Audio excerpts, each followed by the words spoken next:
কলকাতা সহ ২ পরগনাতেই লক্ষণীয়ভাবে কমছে বেসরকারি বাস এবং মিনি বাস পরিষেবা। এর জেরে ভোগান্তিতে পড়েছেন নিত্যযাত্রীরা।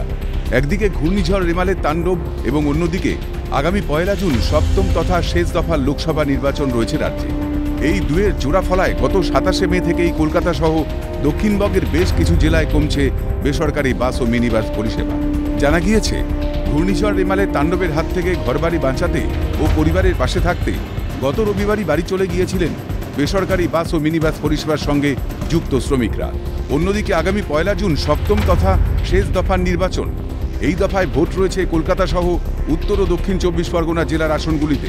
এর জন্য পুলিশ ও নির্বাচন দপ্তর গত ২৯ মে থেকেই কলকাতা মহানগর ও শহরতলির মধ্যে চলাচল করা বাস ও মিনি বাস তুলে নিতে শুরু করেছে বলে সূত্রের খবর। এর ফলে আগামী ৩রা জুন পর্যন্ত কলকাতা সহ ২ পরগনার রাস্তায় অন্যান্য দিনের তুলনায় বাস অনেক কম চলবে বলে মনে করা হচ্ছে, যার জেরে দুর্ভোগে পড়েছেন নিত্যযাত্রীরা।